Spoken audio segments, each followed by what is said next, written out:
Black Cadillacs from their self-titled record and Desperate here on this Thursday. Ahead of that, it was Lucero with Sounds of the City, 23 minutes past the hour. Got tons of stuff here. I've been going down. I'm not going to get into the real complicated. This is a long story. Yeah. I just got sucked into. It's from the Miami New Times. Miami New Times. And it's, in a nutshell, there's a couple of mermaids that are going to be in federal court.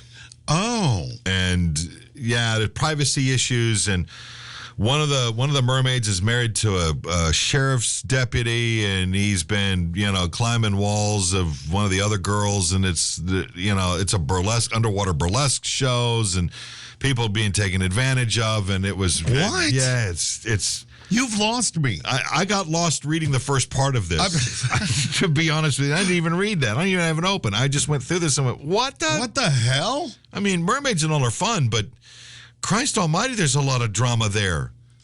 Yeah. 2 mermaids, 1 sheriff? What? Is that a sitcom? It ought to be.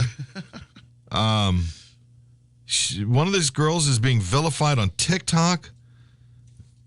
By a self-styled witch, and spotting a Broward County Sheriff's lieutenant literally climbing her wall at her home. What? Yeah. I like the line. She had no idea being a mermaid could be so stressful. What the hell is happening? All right, here's what I have here. I'm not going to get into all this. Okay. But the trouble had you piqued my curiosity. I know. I shouldn't have brought it up, but still. The trouble had nothing to do with the actual mermaid shows she performs at the historic Wreck Bar on Fort Lauderdale Beach. She's a 41-year-old girl named Whitney Fair and enjoys swimming in what's billed as America's only underwater burlesque show. All right, I'm there. She likes to hear the audience when she swims past the pool's portholes in her costume and her fishtail. And the fact that she can't see the bar patrons through the glass relieves some of the pressure of performing on often packed Friday and Saturday nights. She's a bit of an introvert. As some showbiz people are. Yeah, there you go. And she's a yoga teacher as well as she's a voice actor, it says here as well. I don't know what she does, but good for her. She says, I'm a bit of a homebody and an introvert. So this job has allowed me a consistent way of dressing up and being around people once a weekend without getting too close. Right. How do you tip a mermaid? Well, probably not with paper money because they could get wet. Yeah, and she's not wearing a G-string. Venmo. I guess so.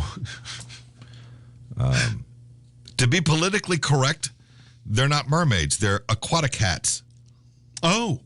I did not know that was a term for that. But judging by this picture, that's a mermaid, man. She's cute.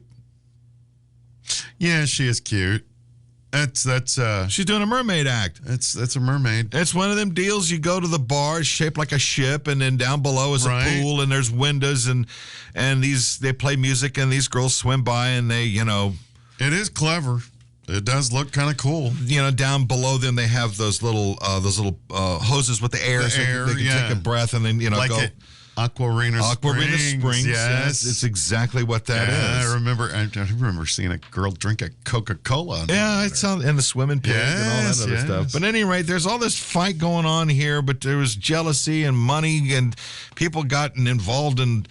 Somebody was exposing somebody else, and now the boyfriend or husband of one of the mermaids is a cop, and he's going to this other girl, Whitney's house, and dismantling her security cameras, and just crazy stuff. And now it's going into some sort of federal court, and it's over my head. Poor girl's just trying to work, There will be a documentary made about it. Oh, don't you know it? It's the next Tiger King. Mermaid King. Or Queen. Mermaid Queen. Mermaid Queen, yeah. King Neptune. Mm-hmm. Whatever. Yeah. And she was just working part-time over there, putting on a couple of shows during the weekends. And God love her. It's, who knew there would be that kind of drama? But it's showbiz. I mean, whatever. God. And she just wants it all to stop. People and their it's drama. Federal, it's going to wind up in the Supreme Court before it's all said and done. And she probably had no plans for this. It's a long read, and as I was getting through it, I'm like, this poor girl she's in the dark over a lot of this. And she's, like you said, she just doesn't want any part of this. She was just looking to make a couple of ends meet, you know. And, right. Yeah, go swim for a few hours, make a few bucks. She's 41. She's not like she's going to be able to do this for too much longer. Right. You know, it's a nice thing to have in her resume. And as she moves along through her life, and now she's going to go to federal court over this whole thing. Good God. You can imagine the Supreme Court dealing with this. Oh, jeez. No. Mermaids? Get out of here. This isn't a thing. I mean, there's that. And then there's this.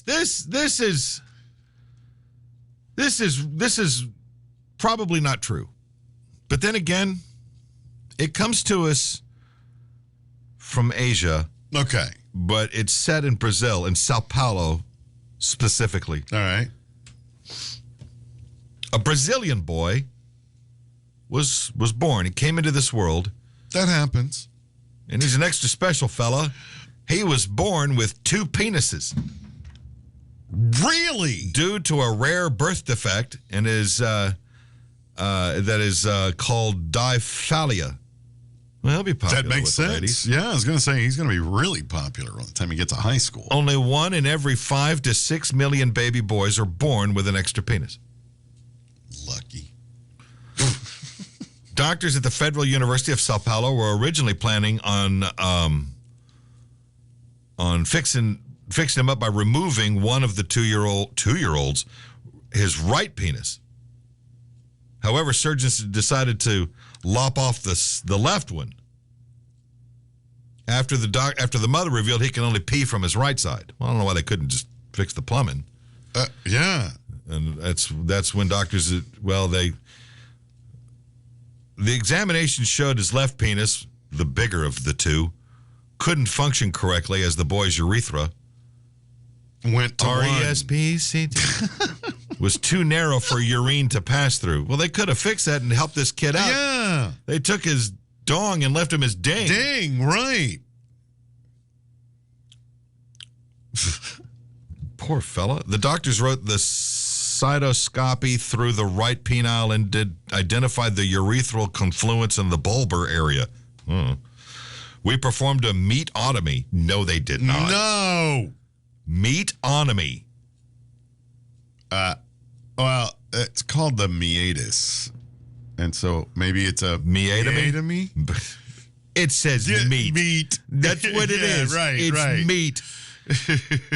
So they performed a meatotomy on the left penile to insert the cystoscope and confirmed the blind-ending urethra.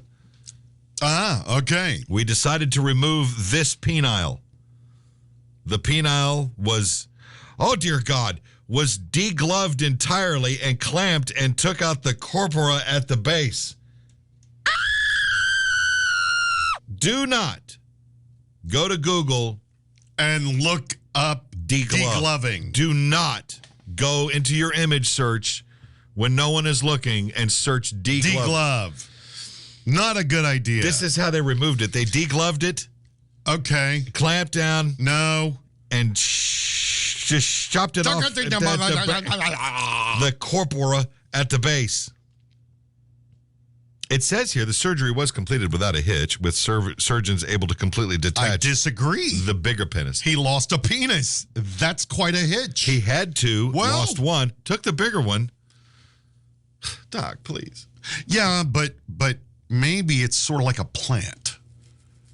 With that one gone, it will take away nutrients from the other one and it'll grow bigger. Maybe. Is that how that works? He's 2 years old. He's going to learn how to walk again. Dude. Yeah. So he went 2 years carrying around, sporting a couple of packages here. Wow.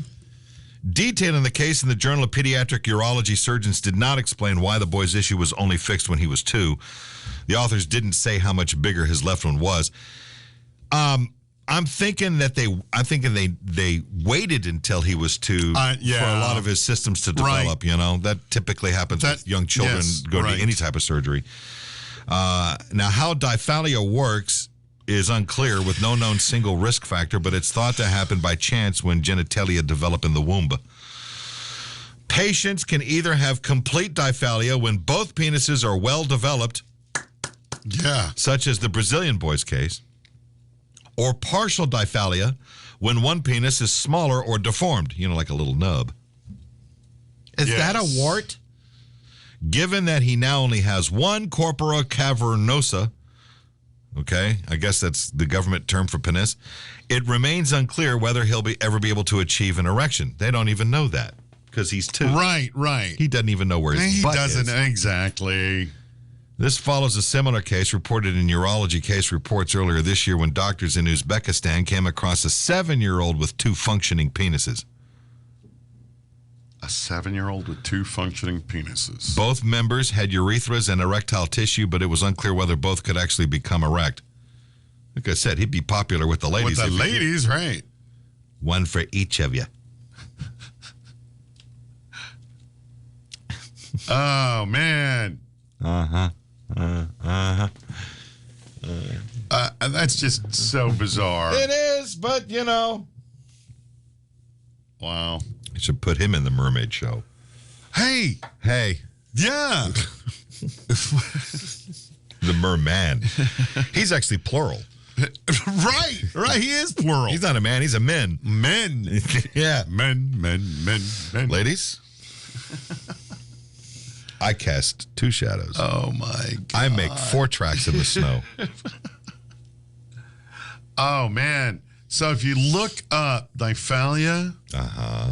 I don't want to see any pictures. Oh, no, I'm looking at a drawing, a medical drawing. I'm sure you are. From Grey's Anatomy, probably.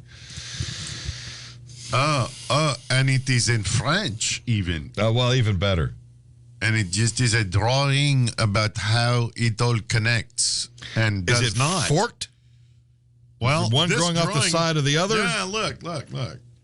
Right here it is. Oh, it's Siamese pecker. Yeah. That's what he's got. See, now this is, assuming, I don't know how old this is, but it's from doctors. Well, it's medical drawings of there's the urethra. It's a conjoined crank. It is. I gotcha.